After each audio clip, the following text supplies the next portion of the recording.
Before we jump into the show, I want to let you guys know that this show is being sponsored by PristineAuction.com. They have hundreds of daily auctions with brand new items every single day. Everything is JSA certified, so you know it's all 100% authentic. It's free to join, it's free to bid, and you only pay when you win. Check out PristineAuction.com and let them know that you heard about them from Sleeper Wire. That's PRISTINE auction.com.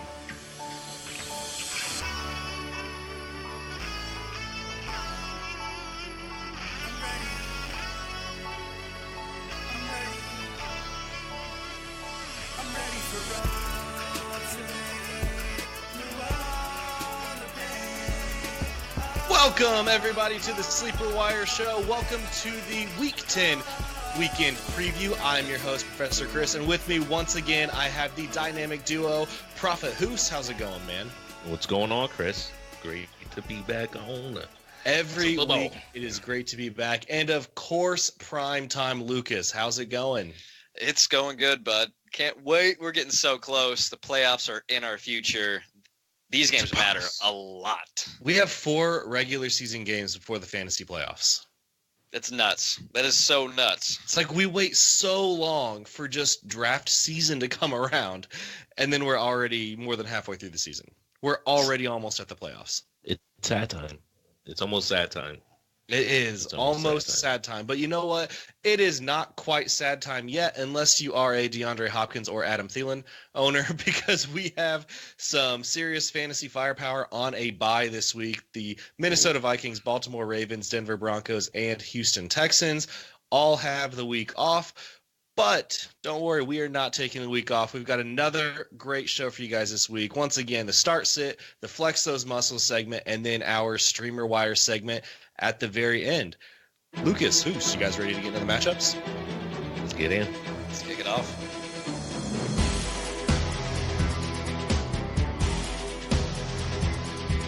All right, so kicking off this week, Thursday Night Football, Panthers at Steelers. That is going to start in about 40 minutes or so. We're recording this prior to the kickoff of that game. Guys, this should be a fun one. The Steelers at home. Do you see a lot of points getting put up here, Lucas? I see at least 30 on both sides of the ball. I'm really looking forward to this. Ooh.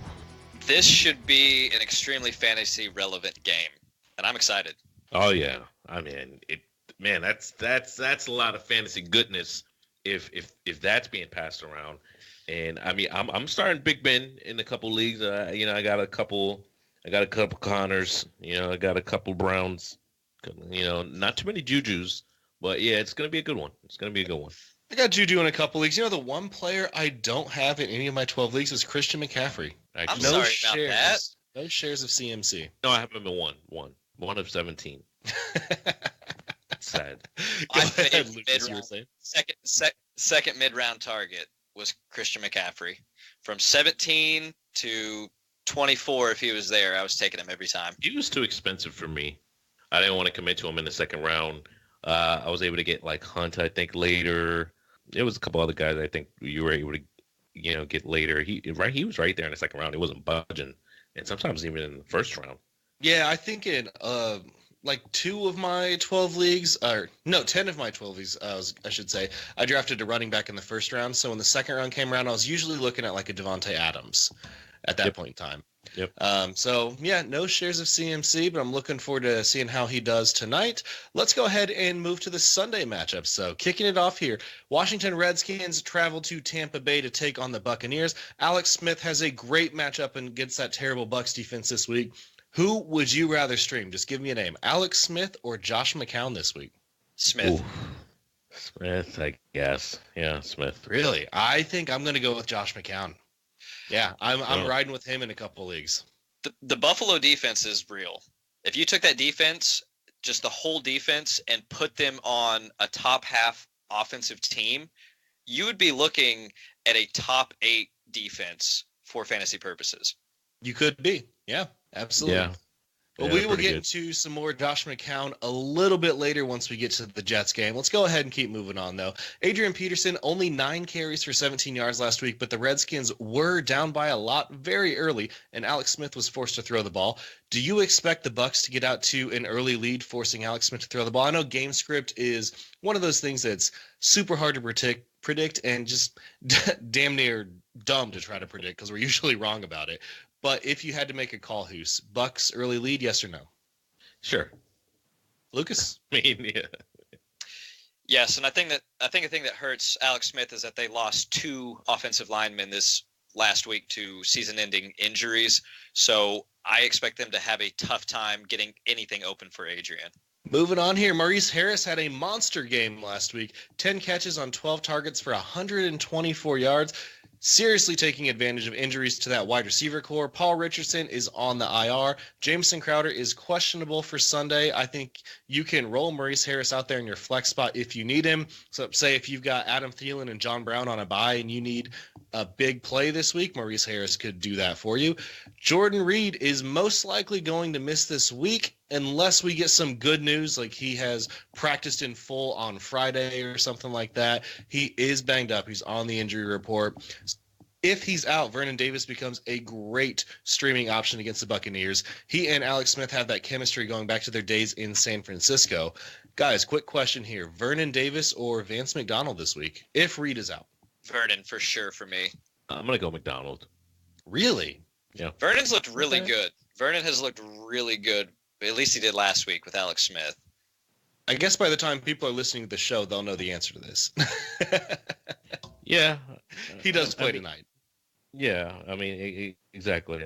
You know, I definitely just think McDonald's is kind of the sure thing right now at this point. You know, should we have Mike wait to edit the show and then wait to see the outcome of the game and then and then just cut that part out or not? Or we could put it, if he can save that bit, he could put it at the beginning of next week. There we go. We might have a bloopers section for week 17. There you go. Let's move to the Bucs side of the ball. Ryan Fitzpatrick, he showed that the magic is back for at least a little bit. 243 passing yards last week, but 4 touchdowns, including 3 of them in the second half. Peyton Barber is now the sole guy in that backfield, so Hoos can rejoice. Hoos, do you like him over Isaiah Crowell this week? Sure, especially just because Crowell, I mean, you got McGuire that's coming back, and if they happen to be down, which they're probably likely to be, I don't know how much we're going to see Crowell. I know. You think they're going to be down a lot? They're playing the Bills, right? Yeah, but I mean, they just haven't really been that great this year as far as their defense, other than at the top half of the year. But lately, they just haven't really put anything together. That's true. Mike Evans can be started with confidence. Deshaun Jackson, only 3 for 32 last week after starting out the season hot with Fitzpatrick. Chris Godwin also started out the season really, really well with Ryan Fitzpatrick at the helm. Godwin, only 2 for 40 last week. If you had to pick a name, Lucas, Deshaun Jackson or Chris Godwin this week? Deshaun Jackson. Okay. And Hoos, were these low performances, these low fantasy scores, a product of game flow last week? Or does Fitzpatrick simply have too many good options to throw to? I mean, he has way too many options to throw to, especially that he likes. I mean, he likes all these guys. I mean, Adam Humphries had 8 for 82 and 2 touchdowns last week, you know, and then the week before that, he was 7 for 76. So, I mean, they're involving all of these guys. O.J. Howard, even Brate's getting, you know, a couple, receptions. Other than that, you know, they don't have much of a running game, so they have to pass a lot. They're going to continue using these guys in the passing game. I like pretty much all of these guys you can use as a flex, you know, during these wide weeks. Let's move on to the next game. Arizona Cardinals at Kansas City Chiefs. Yes or no, is Josh Rosen actually a streaming candidate this week against Kansas City? Yes. No, not for me. I think he makes a couple guys relevant, hopefully Larry Fitz, but I also think he has some turnovers. David Johnson, I am excited to see what he's going to do now that Byron Leftwich is the offensive coordinator. I think he's going to be great. I think he's going to be especially great against the Chiefs. Larry Fitzgerald caught a touchdown both of the last 2 weeks before their Week 9 bye, 8 for 102 and a touchdown against the 49ers. Would you rather play him or Christian Kirk this week, who had 3 for 42 and a touchdown before the bye? And Hoos, I'll kick this one to you. I do think the Chiefs are going to get out, forcing Josh Rosen to throw. If that's the case, Christian Kirk or Larry Fitzgerald? I'm still going to go Fitz. What about you, Lucas? Larry Fitz has shown that he's still the man. Now that he's back and healthy, Larry Fitz is clearly still the number 1 guy on that team. Yeah, I think I'm going Fitz as well. Let's move to the Chiefs side of the ball. You're starting basically all of them. Pat Mahomes, Kareem Hunt, Tyreek Hill, Travis Kelce. Sammy Watkins has had double-digit fantasy points in 6 of his 8 games this season, but he is banged up right now. Now, they've said they're not going to bench him, but that doesn't mean they're not going to sit him for, a good majority of the game. So sit Sammy Watkins this week. Can you trust him, Lucas, or are you just going to bench him and not have to worry about it? I'm benching him and not worrying about it. Moving on, Bills at Jets. All of the Buffalo Bills suck, especially for fantasy. LaShawn McCoy is barely worth a flex play now. He's only received more than 15 carries twice this season, only 10 carries for 10 yards last week. He can't be dropped, in my opinion. You still can't drop LaShawn McCoy, even though you probably want to, but he does not need to be started at this point. Moving to the Jets side of the ball, something I was talking about earlier, Josh McCown gets the start at quarterback for the Jets because Sam Darnold is out with an injury. This makes me absolutely love Robbie Anderson, who was absolutely awesome with Josh McCown last season. He had that stretch of 100-plus yards nearly every game during a 5-game stretch where he also caught 6 touchdowns. He immediately jumps into the wide receiver 2 conversation for me. Lucas, is he a wide receiver 2 or a flex for you, or not startable, since he's probably going to get Tre'Davious White? I think that he's a flex at best. Okay, I think he's up there in the wide receiver 2. Robbie Anderson or Quincy Enunwa? Enunwa for me. I did pick up Robbie Anderson in every league that he was available in. I had dropped him in a couple of leagues because he just wasn't performing. With Josh McCown, I think he's going to be great this week. So pick him up, put him in your lineup. I really like that move. They did have a solid connection last year, McCown and Robbie Anderson. Hoos, how do you feel about Robbie Anderson with Josh McCown? Love him. Love him right now. I knew you would. Yeah, I mean, this is why we liked Robbie Anderson, because Josh McCown made him relevant. And we just didn't see that at all with Darnold. So I love this move, even though it's a forced move. I still like it. I love it. Let's talk about the running game. Isaiah Crowell or Elijah McGuire. We had 13 carries for 49 yards from Crowell last week, 7 carries for 30 yards in McGuire's season debut, although he did lead the backfield in snaps, routes, targets, and catches. If you had to pick one, Hoos, Crowell or McGuire? McGuire. What about you, Lucas? Yeah, give me Elijah. Give me Toby. The worst Spider-Man, by the way. Oh, yeah, just terrible. Yeah, the absolute worst Spider-Man. Anyways, let's move on here. Chris Herndon, he's still out there right now in a bunch of leagues. Yeah. 4 catches for 62 yards last week. I am surprised he is still out there as much as he is. I think his ownership was only like 40-something% when I looked earlier today.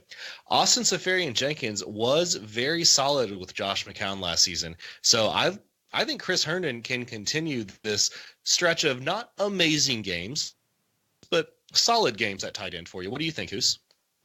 Whenever there's a change of quarterback, there's just never the same thing going on. I wouldn't be surprised at all if you see a ASJ sighting. Sorry, not sighting, obviously. Yeah, I would be very surprised if we saw an ASJ. But what I'm saying is, I don't know if it's going to be Herndon. It should be him, but we just don't know. They also have Leggett, so we just don't know who he's going to feature. I think we can count on him featuring Enunwa and Robbie Anderson. Aside from that, we really haven't seen him, feature a tight end ever since he was at Cleveland.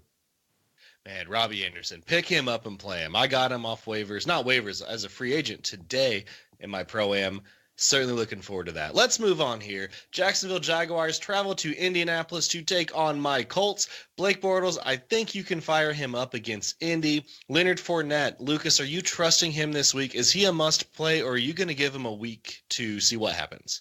All systems go. Fire him up and let that boy rock. He is practicing in full. Hoos, you feel the same way? Yeah, man. Fire him up. Light him. All right. I'm going to ask you guys a gross question. Pick one, and you can't say none. D.D. Westbrook, Dante Moncrief, or Keelan Cole? Let's say PPR. D.D. D.D. for me as well. Hoos, does it change your answer for standard? For standard, give me Cole. Okay. You hoping for the big play. Hoping for it. Yep. Moving to the Colts side of the ball, Andrew Luck, look for him to continue his streak of at least 3 passing touchdowns every single game. He's done it in 5 straight games, which is the longest active streak in the league right now. 23 passing touchdowns through the first 8 games is the most in his career. And this Jaguars defense is not what they were last season. And AJ Bouye is once again going to miss the game. Carson Wentz put up 3 touchdowns against them in London 2 weeks ago. I think Andrew Luck can do the same. Marlon Mack, back-to-back 100-plus yard games before the Week 9 bye, 4 total touchdowns between those games. He is questionable for Sunday, but I think he has worked his way to an auto start if he's playing. If he does not play, Hoos, are you putting in Nyheim Hines against Jaguars? Oh, yeah. I mean, we've seen this from Nyheim Hines. He can be utilized as, that kind of Swiss Army knife of a back. And we've seen Luck use a back like this ever since Ahmad Bradshaw was actually there. So definitely fire up Nyheim Hines if we don't see Mack. Yeah, Ahmad Bradshaw was just such an underrated player. Great pass catcher, decent runner, but he was one of the best run blockers in NFL history. Oh, yeah. Or pass blockers. It'd be weird for a running back to be a run blocker. A run blocker. Oh, man, that must be frustrating. Yeah, but one of the best pass blockers in the history of the NFL. He was great. It was a lot of fun to watch him play. I know as a Giants fan, you got to watch him play a lot too. Yeah, that was special. Yeah, absolutely. T.Y. Hilton, you got to play him. He could have a huge day any given week. Lucas, Eric Ebron, or Jack Doyle? Ebron's getting the touchdown still, but Doyle is getting the catches and the targets. Doyle's only been back 1 game, and he had 6 catches on 7 targets. So, yes, he had a good showing. Ebron has shown it all season long. No reason to think that that's going to stop. Does your answer change whether it's PPR or standard? No. Hoos, what about you? My answer definitely changes if it's a PPR. I'm going to lean Doyle. Even week 1, when we saw him, he had 7 receptions for 60 yards. So, yeah, he's getting the receptions. He had 6 for 70 last week, and he even got in the end zone. So, yeah, it was Oakland. Oakland's very, very bad, but yes, I think I'd rather have Doyle based off what we've seen from the Luck, for the rest of the season. Okay. I think I'd have him. Gotcha. And I think I'm going to take Eric Ebron as well, Lucas. Lions at Bears. Matthew Stafford, I think you got to bench him against that Bears defense. He looked terrible against the Vikings last week. Granted, so did the offensive line. I mean, he got sacked 10 times. But Khalil Mack could be back this week, and the Bears defense is even better than the Vikings. I think you got to sit him. Kerryon Johnson, real quick, sit against the Bears. Only 12 carries for 34 yards against the Vikings. And like I said, that Bears defense is even better. So real quick, sit. Who's Kerryon Johnson? Start. Lucas? Start him. I think you sit him this week. Marvin Jones or Kenny Golladay? Jones For me. Mitch Trubisky, I think you want to play him at home against Detroit. Jordan Howard or Tariq Cohen? I'm going to ask you guys every single week because it keeps going back and forth. Let's say PPR. Howard or Cohen, Lucas? I think they both feast this week. Howard. I know you and I took this bet season long after last week who would finish higher. You took Cohen, I took Howard. And I'm sticking with it. Hoos, what about you? Howard or Cohen this week? Give me Cohen. Cohen? All right. Taylor Gabriel, Allen Robinson, or Anthony Miller. Robinson has been dealing with a groin injury, and Gabriel has a leg injury, but Robinson did practice in full, so pick one. I'm taking A-Rob. I think you have to go A-Rob. Yep. Smart money's on A-Rob. Yep. Trey Burton has caught a touchdown in 5 of the last 8 games this season, 4 in his last 5. I think you can roll him out there with confidence. Let's move on. Saints at the miserable Bengals defense. Drew Brees, still a must start. Alvin Kamara is a stud. Mark Ingram, I think you still got to play him. Michael Thomas is a beast. Dez Bryant, does he play this week? There's rumors that he may be inactive. There's also rumors that he's already, dressing in Saints gear and stuff like that. So if you had to make the call, Thursday night, does he play this week? Yes or no? No. Lucas, what about you? Yes. Yeah, I think that we see him. I do, because they put Cameron Meredith on IR. We obviously know Ted Ginn's on IR. I think they have him out there. Yeah, I think it was early enough in the week that he can come in and, hey, Dez, run across the middle. You don't have to know the playbook, Just, hey, run a post. He can do that. Same amount of time Demarius had. Yeah, exactly. AJ Green is out. He's going to miss at least 2 weeks. This obviously hurts Andy Dalton. I don't think it does any favors for Tyler Boyd. I think it hurts him a little bit. Hoos, I'll kick this to you first. Does Tyler Boyd take a hit, or do you view this more like he's going to get more work and he's going to be even better? I don't look at him getting any better. I think he's just going to be kind of the same. Maybe they get Erickson involved a little bit.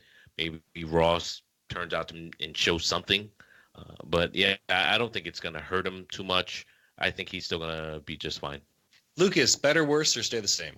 I think it's about the same. My reasoning for this is because I think he sees more coverage and the better coverage, but he becomes a more integral part of the pass offense. So I think that he has a tougher time, but guaranteed more targets. Joe Mixon is an auto start every week, especially with no AJ Green. CJ Uzomah or Chris Herndon, Hoos? Uzomah. Lucas? I think I like Uzomah also against the Saints. Yeah, same here. Moving on, Patriots at Titans. Tom Brady should have a field day against that poor Titans team. Sonny Michel is still questionable. Is Cordero Patterson a wide receiver or a running back? Do we have to answer this? I don't think anybody saw this coming. Is there an answer to this? Maybe he's going to get the dual tag. Did they? Yeah. Oh, okay. Did. So he got the Denard Span. Not Denard Span. Who was it? Denard Robinson. Denard Span was a baseball player. Denard Robinson, Ty Montgomery treatment. Yep. Yeah. James White, you got to play him. Julian Edelman or Josh Gordon? Josh Gordon looked real good last week. Gordon. I'm still taking Gordon as well. What about you, Lucas? Now, this is the one you should have asked me, does it matter PPR or standard? Okay, it doesn't matter. It does matter. Edelman's gotten 10 targets the last 2 weeks in a row. I would go Edelman in a PPR, and I would go Gordon in a standard. Didn't Gordon get 10 last week too? Edelman has shorter routes, so I think that pass completion percentage is more reliable with him. As very well could be true. I still like Josh Gordon more. Rob Gronkowski is an auto start, but he is currently the tight end 12 on the season. It's been super disappointing. He hasn't really put up any huge games. He is not worth that second or third round draft pick at this moment. Moving to the Titans side of the ball, Marcus Mariota, is he worth a stream against the Patriots since they could be up by a lot? No. I think he might be. It feels a little bit like a trap, but I have this strange feeling that Mariota is going to have this one good game where he puts up real numbers and everyone flips out, and then he goes back to having a 6-point game the following week. Does he throw more than one touchdown? So many other guys you can choose from. I think that you're absolutely right, Hoos, but I think that he has a decent game this week. I think that he throws 2 and runs 1 touchdown. I think he has a big game with his legs. Okay. All right. Dion Lewis, 19 carries for 62 yards last week, adding 4 catches for 60 yards and a touchdown through the air. We've got some good running backs on a bye this week, so he's certainly worth at least a flex in my opinion. He's averaging 97 yards from scrimmage and 16.3 touches per game since week 6. That is great. Real quick, Corey Davis or Anthony Miller if you had to pick one? This week, give me Anthony Miller. Give me Davis. Davis for me too. All right, let's move on. Falcons at Browns. Matt Ryan is a stud, having a great season. You got to play him. Tevin Coleman, 13 carries for 88 yards last week, so pretty great on the ground, adding 5 catches for 68 yards and 2 receiving touchdowns. Huge day for him. He's still splitting nearly 50-50 when it comes to carries with Ito Smith, but he's certainly more valuable overall to the team, in my opinion. And holy hell, we got a Julio Jones touchdown last week. Julio. It didn't come in the red zone, but it still counts. About damn time. It was going to be another monster game either way, as he goes for over 100 yards for the 5th time this season. He actually has yet to get below 5 catches or 62 yards in the season any given week. He's having a great season for you, and the touchdown at this point is just icing on the cake, but damn, it is good to see him get in the end zone. Oh, yeah. Definitely nice to see my man in the end zone. It's been far too long. About time. Oh, so this week, Lucas, Mohamed Sanu or Calvin Ridley, if you had to play one of them? Ridley. I'm taking Ridley too. What about you, Hoos? Ridley. All right. Austin Hooper currently is a tight end 1 through 9 weeks. Would you take Hooper or Ebron/Doyle? Doyle/Ebron. Ebron. Yeah, / Doyle. Ebron over Hooper as well. Moving to the Browns side of the ball, Baker Mayfield, I like him as a streaming option this week since I think the Browns are going to be down. This will be like maybe the 5th week that he's like one of the streamer wire players maybe, but he's still just sort of like a flex QB option. Even in a 2-quarterback league, he's still some guy, or maybe a super flex league. You're still debating on whether or not you want to flex him. I mean, we're starting him in the Scott Fish Bowl. I guess we are, aren't we? We have no one else. We got Cousins on the bye. Yep. Vegas has this game at a 50.5 over/under, which is a pretty high scoring game, and they have Atlanta -6, -5.5. So they expect it to be kind of a competitive game here. Falcons will score 45 of that. Ooh. I think it's going to be a little more competitive than that. I think you need to stop doing the Browns that way. Moving on to Nick Chubb. This guy's been getting it done. At least 18 carries each of the last 3 weeks. Over 90% of the team's rushing attempts since Carlos Hyde was traded. Look for Nick Chubb to put another solid game up for you against Atlanta. I like him a lot. Nick Chubb or Kerryon Johnson this week, Lucas. I am going with Chubb. I'm going to go out to my pantry. I'm going to get some Oreos, and we're going to get chubby. I had no idea where you were going, because I thought, and then I'm going to carry these Oreos on and out to my couch. Or I'm going to grab me some Haagen-Dazs bars. What about you? Getting chubby. Haagen-Dazs bars and getting chubby. Okay. Jarvis Landry, you got to keep playing him in a PPR. Duke Johnson, finally a good game. Only 1 carry, but he did finally get solid usage in the passing game. 9 catches, 78 yards, and 2 touchdowns. Certainly a guy worth adding. Start, sit Duke Johnson this week. Just give me a quick start or sit. Start him. Rev him. Start him up. All right. Duke Johnson or Tevin Coleman? It's Tevin for me. Tevin Coleman. Yep, Tevin Coleman for me too. All right, let's move to the Chargers at Raiders. Phillip Rivers, roll him out there with a ton of confidence against the Oakland Raiders. Actually, start all players against the Raiders. Keenan Allen is back as well. Big game from him last week. 6 catches for 124 yards, and Melvin Gordon was not limited at all by that hamstring injury. 16 carries for 113 yards. Interesting stat I saw today. Only Todd Gurley has more scores from scrimmage than Melvin Gordon's 34 since the start of 2016. Ooh. Wow. That's awesome. Most impressive. This dude is the real deal. Let's move to the Raiders. Derek Carr, start or sit this week? Sit him. Yeah. Same Can't thing. ever start the guy. Chargers defense looks good. They looked real. Even without Bosa. They made our boy Wilson have not his best day. have not his best day. Yeah, it was terrible. I like the way you phrase that. Yeah, not good. Jalen Richard is currently 5th out of all running backs with 43 catches on the season, which is 6 more than Todd Gurley. Hoos, you love players like this. Is he a must start in a PPR league? Of course he is.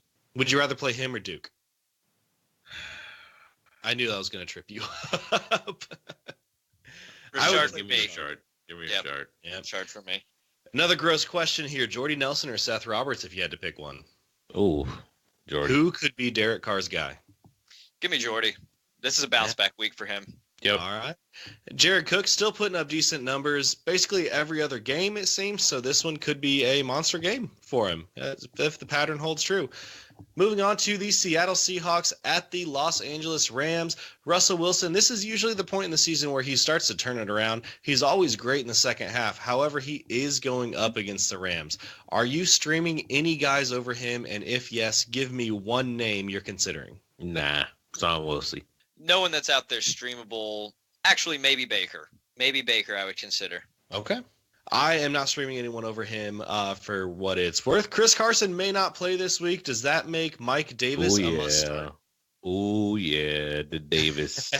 He is he's another one of my guys that I like. These sneaky no one guys that you know, like you just stack up on wide receivers and pick up these guys and get through. Yeah, yes, you lose the first 4 weeks and then you can do all right. No, not at all. I mean, you've got guys right off the back that's going to do well for you. Yeah, he's another one of them. Yeah, I like him. Start him. Lucas, Doug Baldwin, Tyler Lockett, or David Moore this week? Moore had a disappointing week last week, but that's because he dropped a couple touchdowns. He's still getting those end zone targets, so pick one. You know I'm locked in with my boy Lockett. Lockett? Yes, sir. You're using all these puns that you've never used on the show before, so I'm not exactly sure where you're going with it. I'm feeling it tonight. You know, I'm rolling with it. Are you going to carry on those Oreos out to the couch, or are you going to get chubby off of them? Oh no, I'm definitely getting chubby. I see what you like doing. Hoos, what about you, Baldwin, Lockett, or David Moore? I'll give him Bald. All right, and I think I'm going to go David Moore. So glad we helped you guys out on that one. Baldwins. Go Lockett. Go Lockett. All right. Baldwin, Lockett, and Moore. One from each one of us. Moving to the Los Angeles side of the ball, you are basically starting all Rams: Jared Goff, Todd Gurley, Robert Woods, Brandon Cooks, and Cooper Kupp. Guys, I don't really think we have to say anything more, right? They're all great. Yes, play all of them. All right. Yes. Moving on. Last game here before primetime takes over. Dolphins at Packers. Brock Osweiler, is he a decent stream against the Packers, who they may get up by a lot early? Yeah, he is. He actually is one. I mean, yeah, it makes you chuckle, but he is. I mean, you look at his options. You know, he's got some decent running backs, and he doesn't have much wide receivers, but he's been making it. You know, he's been getting it done with little to nothing. You know, he just got Amendola out there. Parker, you know, yeah, I think he's banged up. I think you can stream him, though. I think he's a decent streamer, especially in 2 quarterback leagues. Osweiler or Mariota, Lucas? Mariota for sure. Green Bay has lost a couple of heartbreakers in the last 2 weeks to the Rams and then New England, both because of fumbles at ill-opportune times. I expect them to come out, make a statement, and absolutely destroy the Dolphins. Which means Osweiler will have to throw, right? Yep. Yeah, right to the defenders. I expect more picks than touchdowns from Osweiler this week. Kenyon Drake or Frank Gore, is either one of them worth a start? Yeah. Frank the Tank, I don't think is going to do much this week. I think that Drake finally gets some receptions, which I'm not sure why they don't use him more in that facet. I mean, everybody thought that Lamar Miller was going to be a monster in PPR with Brock Osweiler down in Houston. So just maybe Osweiler just doesn't throw to his running backs. It could be. It could be. He had a great one down there in his prime and just didn't really use him.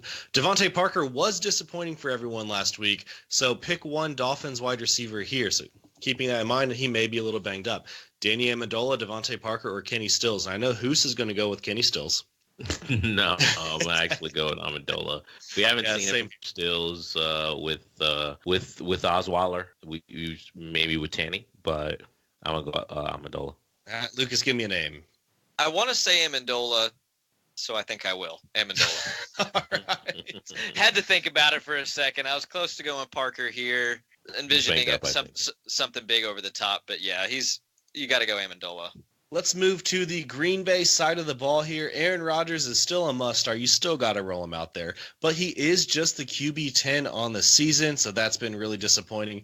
Aaron Jones is a very decent flex play this week. I still think Jamal Williams, if he's out there, go grab him. He should be on your bench. He should not be on waivers.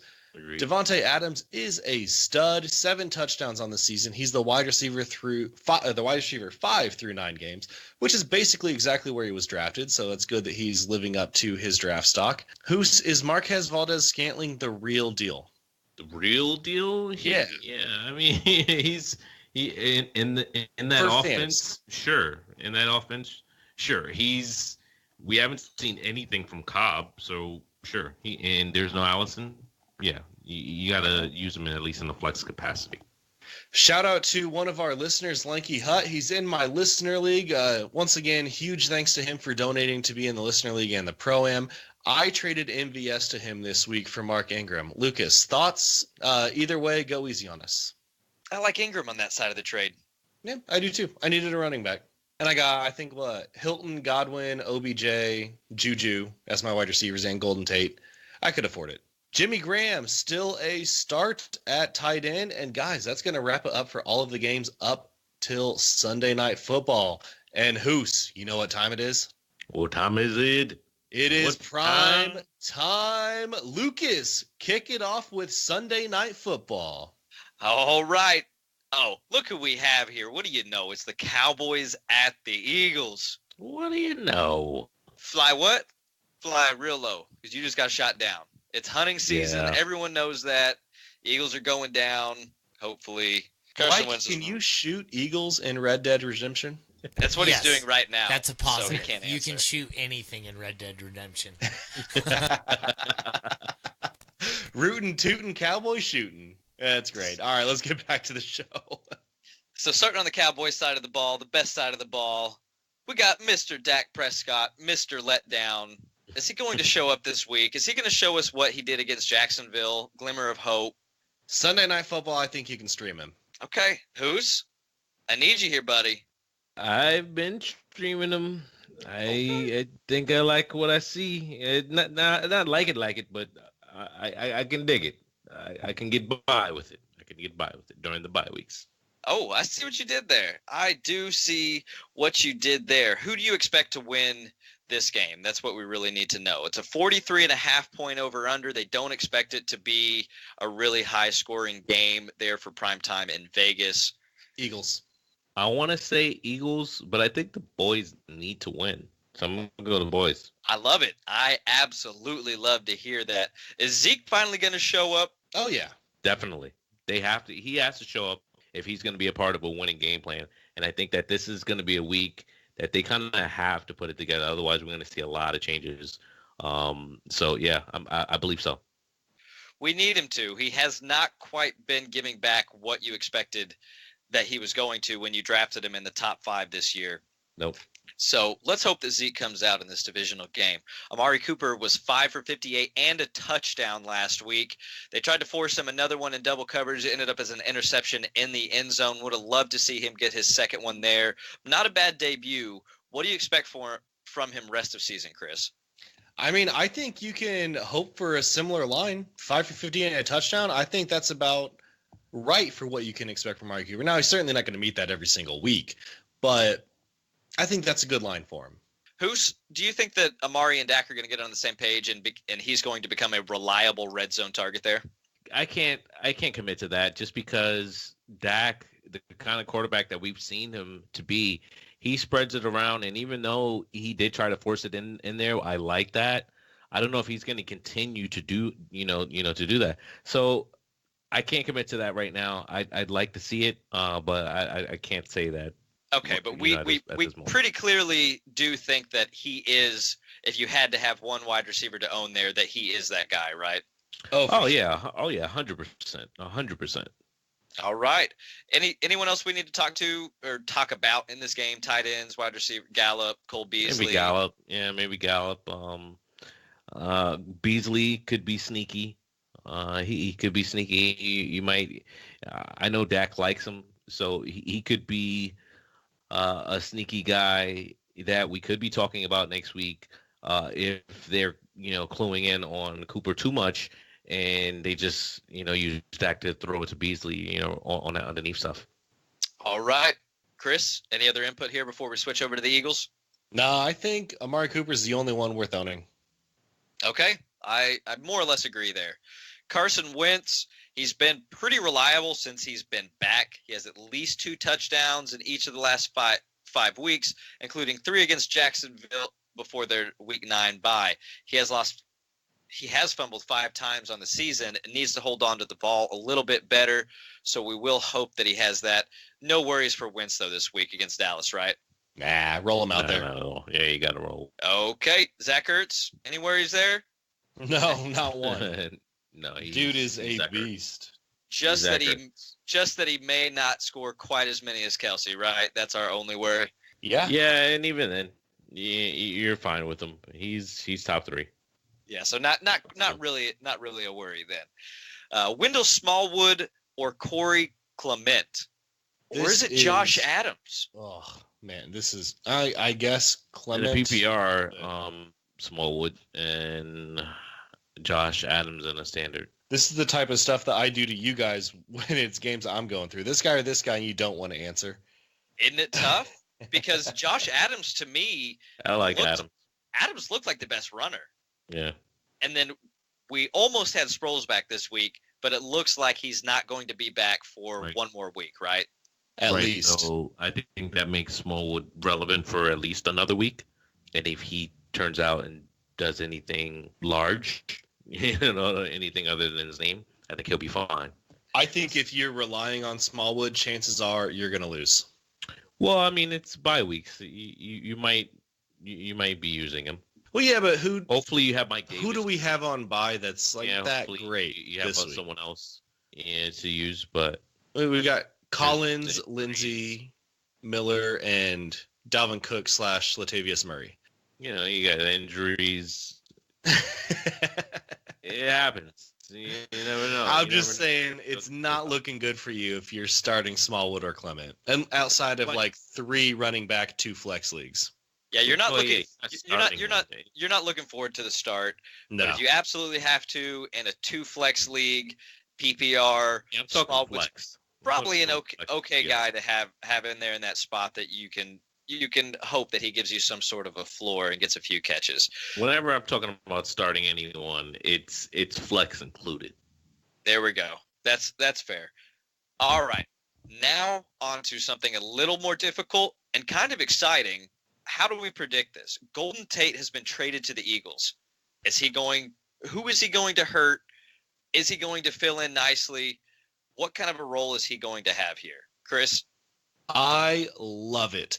Alshon Jeffrey on one side, Tate in the slot. This kills Nelson Aguilar and Jordan Matthews. But I think Tate is a solid play. I love this move. I think Carson Wentz going to be even better now that he has a great, reliable option out there. Yeah, big fan. I feel like now, he's a really great Carson Wentz player. I mean by that, he likes those guys that he can throw to in those, intermediate areas. Goddard, Ertz, Golden Tate's going to be another guy like that. So he should open up the top for Alshon. It should be good. I do agree with Chris. We should see less of the other 2 guys there, Jordan Matthews and Aggie.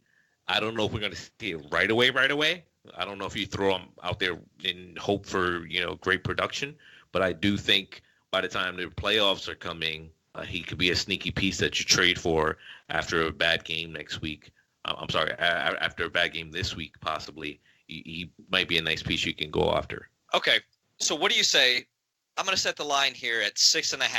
6.5 over/under targets for Golden Tate this week. More. Under. See, I'm kind of right there. I think that he has 6 targets this week. I think that who he affects most is going to be Zach Ertz. Honestly, I think he eats a little bit into Zach Ertz targets. Obviously, it's going to have an effect on Matthews and Aguilar, but I don't think that they go away. I think that they are out there and they spread the ball around. I think this is a great situation for Wentz and a really confusing situation for everyone other than Alshon Jeffrey. So I think the running backs there are just so poor that this is just so much better for the offense when it comes to throwing the ball. I think they're going to air it out even more. I love this move. Okay, and like I said, I love it for Wentz, giving him another option like this who can do phenomenal things when once the ball is in his hands. He can make people miss, do everything that you need him to do. And Christian McCaffrey just got in the end zone. It's a good way to start the week for me. Not such a good way for some people that are facing him, but Sorry about that. Is there anything else that we need to talk about with Cowboys and the Eagles? Nah, let's move on to Monday. Monday. All right, Monday Night Football. We have a great game coming. Do we? Giants and the 49ers. I mean, it could be. It could be. It's hard to say, right? Maybe Mullins is not just a flash in the pan and he's pretty good, but let's start with the Giants here. We didn't think 49ers Raiders was going to be good, and it wasn't. Yeah. I mean, it was good. No, it was. And it was good for exciting. The 49ers. It was exciting. You thought that was an exciting game? Gruden threw it at halftime. He was running the ball on first down when they were down 21 points. They didn't throw whatsoever. He just blew that game. He completely threw it. Well, Mullins looked good, I thought. He did. He He looked poised. He seemed to have control of the team. So I think that there were exciting moments of the game. Obviously, if you're an Oakland fan, it was terrible for you. Oh yeah. So we're going to skip over Eli here for just a minute. Go to Saquon Barkley, who's an absolute stud. Expect him to have a huge game coming off of their bye. Yep. Odell Beckham, stud. Yep, just stud. Everyone, quit freaking out about him. Don't say to trade him. Do not do that. Trade for him. Yes, trade for him if you can. He's been a little low on touchdowns, but relax. Yeah, I put this in here because people still all over Facebook, he'll have a game where he gets like 8 catches and 95 yards and he didn't score. It's time to drop Odell because I'm sick of his crap. It's like, how are you sick of 17 points in PPR? How does that make you mad? But he didn't have 200 yards and 2 touchdowns. He's letting me down. People were pissed at Gurley because he only scored 1 touchdown last week. Yeah. How spoiled are Todd Gurley owners? Well, you are. Yeah, he's fallen off a cliff, I heard.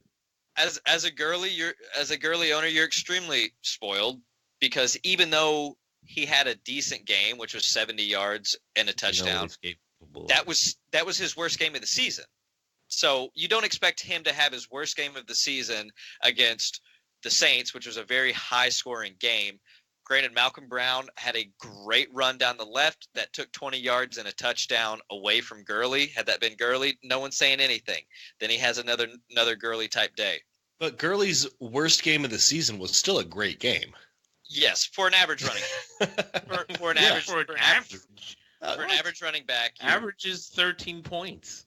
Yeah. Anyways, let's move on. We're talking about this game. Yeah, what I'm saying is that for an average running back, that was a great game. For Todd Gurley, obviously it was his worst. Not disappointing at all. It was perfectly fine. It was fine. Yeah. On to Sterling Shepard. What do we think? Wide receiver 2, flex play. Are you comfortable playing him this week? I think you can flex him. Sure.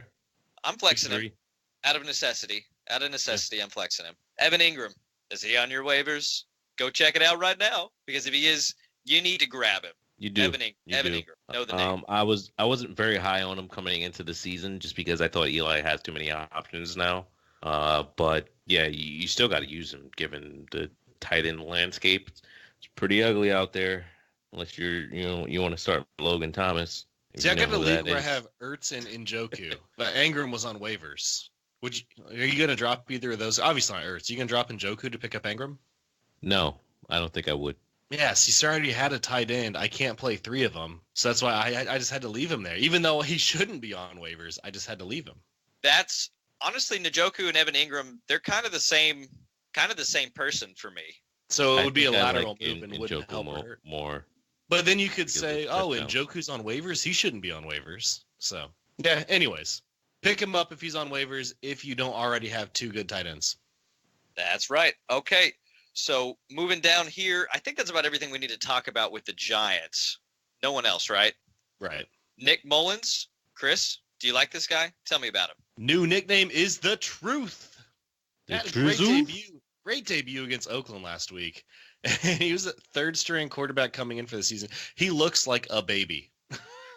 Doesn't he? Yeah. But he's young. He is. Oh, yeah. He is. And he threw for 262 yards and 3 touchdowns. Made Pierre Garçon relevant, who hasn't been around all season long. The Giants' defense is quite a bit better than people give them credit for, and quite a bit better than Oakland's defense, who is completely tanking. Juju just caught a monster touchdown, by the way. Yeah, it was sick. Ooh, wow, I hope I'm not playing against that combo. I know you like this guy. I know you like this guy, Nick Mullins. Are people overreacting, or is he there? Is he going to put up some numbers for you on Monday night? I think he's there. I think he's there just off of the poise that he's shown. He's got some confidence. He's got a little bit of an allure to him, a little bit of swagger to him. I really like him. I think the team does rally behind him. He's really. I think we're going to get to him in a couple minutes, Hoos, aren't we? That's true. That's true. Yeah. Okay. I'm starting to pour on. I'm starting to pour on. Let's save it. I was hoping sometimes you gotta cut the Hoos train off early. I was counting on him to do it for himself because he knew he may be talking about him in a minute. But yeah, I got it's tough. It is. It's a little tough. So let's go ahead and go on down to the running back side of this game. Really disappointing that Raheem Mostert broke his arm. By broke his arm, I mean snapped it in half. Not meaning to get graphic here, but I kind of am. Yeah. If you watched that, it was awful. He was off to a really hot start for the game. Really looked like he was deserving to be a large majority share of that backfield at that time. The arm looked like a lightning bolt. It did. It was it was so weird to watch. Like I watched it so many times, not even out of this like in disgust or anything. Like I was like, what is that? Well, what happened just now? It was so weird how it broke. Well, not really. I mean, he like rolled on it, so I guess he like. I thought he put it down to brace himself. He put it down to brace himself, but it was like out to the side. I think because he had his wrist kind of twisted back a little bit, and then where it broke, it wasn't pretty. No, but anyway, so Breda, he has the backfield back. Maybe he put some juju on Mostert. Mostert was cutting into too much of his touches. We don't know. No one knows here, right? Breda, he's kind of the man. Yeah, that's a good slogan for our show. No one knows here. No one knows here. No one knows about the juju. Yeah, no one knows about the juju there that he may have. Sleeper wire. No one knows. No one knows here. There we go. Which really, at its core, fantasy football is about doing research to make the best educated guess. No one really does know. Right, because even when you're wrong and someone says, "Hey, would you make a different decision?" You're going to say, "No, I wouldn't," because I would have made the same call at the time. Yeah, like based off the research, this was the most educated guess. Yeah. So Breda, he's kind of dealing with his injury still. It's going to be happening all season long. Are you confident rolling him out there? Are you confident that he's going to stay healthy? No. Not confident. But are you using him if you have him? Yes. How about Alfred Morris or Juszczyk? I think Alfred Morris may be worth picking up. I don't think so. Maybe, but you're not playing him by any stretch of the imagination. All right. On to the wide receivers here. Mr. Fourth round himself, taken in many drafts in the 4th and 5th round. Marquise Goodwin. What's going on with this guy? I mean, he's got a high school sophomore throwing him the ball. He made Pierre Garçon look pretty dang good last week. So yeah, I would take Garçon over Goodwin. He had the one catch that he did catch. He looked good catching it, if that counts for anything. But yeah, I don't know. Do you get points? Do you get style points in your fantasy leagues? Well, there is one that I actually do get style points for. So it's quite a high bonus point. So yeah, but no, not at all. But yeah, it's it just going back to the eye test. If you're going back to look at it, I don't think we've seen enough of Mullins to just go ahead and say that Goodwin is not going to be relevant. I don't think Mullins had to do much in that game. So I think that there are games that he is going to be relevant. I wouldn't just write him off right away. All right. So who has a bigger game going forward with Mullins? Is it Garçon or Goodwin? Garçon. It is Garçon. Absolutely. George Kittle. Anyone see that one-handed snag last week? Oh, my God. Did we know he was this good? Man, he looked awesome. That was impressive. Yeah, it was certainly impressive. And, yeah, that's just the way he threaded the needle, Mullins. That was such a beautiful catch. Yeah. The camera angle, I had no clue where the ball went. The camera angle looked like there was no way that Kittle was catching the ball. Yep. And so I assumed it was an interception because I never saw the ball hit the ground, and it just looked like it disappeared. I can't believe Kittle's just running down the middle of the field. I can't believe he got 70 yards out of it. And he's not. He did. He looked kind of quick for a big dude. And so he deserved every bit of that touchdown catch off after that. Absolutely. Oh, He earned it. Wasn't glad that he got it because I was playing against him in a couple places, but for his sake, I was glad. Yeah, I was glad he got it. Very mixed feelings there. Mixed bag. You're starting him, right? Anything else to say about Kittle? Nah. Run him out there. He's the tight end 2 on the season. He moved ahead of Ertz last week. All right. So I think that takes us that's everything we need from prime time. That is it for the matchups. Let's go ahead and move to the Flex Those Muscles segment. For those of you listening for the first time, I ask this guy or this guy, and it's just a quick name. No explanation, nothing like that. So we'll just keep the same order. Hoos, you'll go first. Lucas, you'll go second, and I'll go third. DJ Moore or Christian Kirk? Kirk. Moore. Kirk for me. Marvin Jones or Tyler Boyd? Boyd. Boyd. I like them both. I'm taking Jones. Josh Gordon or Marquez Valdez-Scantling? MVS. Gordon. Yeah, Gordon. That was tough. Yeah. Amari Cooper or Marquise Goodwin? I'm taking Cooper. Cooper for sure. Cooper. All right. Tevin Coleman or Marlon Mack? Mack for me. Peyton Barber or LaShawn McCoy? This one's gross. McCoy. Barber. Gimme Shady. We asked this one earlier, Kerryon Johnson or Nick Chubb. I think it was 2-1 for Chubb. Dion Lewis or Jalen Richard? Dion. This might be hard for Hoos. Lewis. I'm taking Dion as well. I think that's the first time we've agreed on the vast majority of them. Let's get into our last segment here, Streamer Wire. We each have a streaming quarterback and tight end and their ownership percentage. We're going to do quarterbacks first and then snake back and do tight ends. So I'm going to kick it off. My streaming quarterback of the week, Baker Mayfield, once again, 43% owned. He's thrown 2 touchdowns each of the last 3 weeks, 297 yards last week, and he gets the Falcons at home, who are probably going to put up points. I like Mayfield this week. Lucas, your quarterback. So this is not a popular guy. By the way, I was going to take Baker. I like him also, so double down on that one. It's one of the benefits of being the one who writes the show notes. That's right. It just makes it a little more interesting for me. So I had to go onto the second page. He wasn't even in the first 25 of quarterbacks. I had to go onto the second page for points scored to find this guy, Sir Eli Manning. I was going to go with them too, but 17% owned. Playing in prime time against San Francisco, going into his bye week last week, Eli was either the 3rd or 4th highest passing yard total quarterback. Believe it or not, the issue was he only had 8 touchdowns on 6 interceptions. That's not going to do you very well, but it works out pretty well for his wide receivers. I think Eli has a big game on Monday night. Hoos, what about your quarterback? This might sound gross to some, but I'm going to go with Nick Mullins here. If you guys haven't been paying attention to the show so far, I've been kind of, just gushing over him so far on the show. Yeah, he says, I think I'm here for a reason. He has his opportunity to prove himself. As soon as Beathard got hurt, he stepped in and, had that, that strike, that touchdown against the Cowboys. He looked good there. And then he followed that up, and he has a team that just seems like it's really behind him. He's got some, as I was saying, some swagger to him. He's got some confidence to him. And, he's 16 for 22 for 262 yards, 3 touchdowns, no reception, against the Raiders. I like it. Yeah. Now, obviously, the Giants are a little bit better. A lot of it better. I want to give my team some credit, but I think you can start Mullins this week. Let's move to tight end. Hoos, let's take it the opposite direction. Kick it off. Yeah, I'm going to go with Nick Vannett here.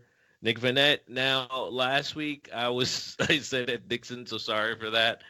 He looked good the previous week, but Vannett, he really seems like he's the tight end to own now that.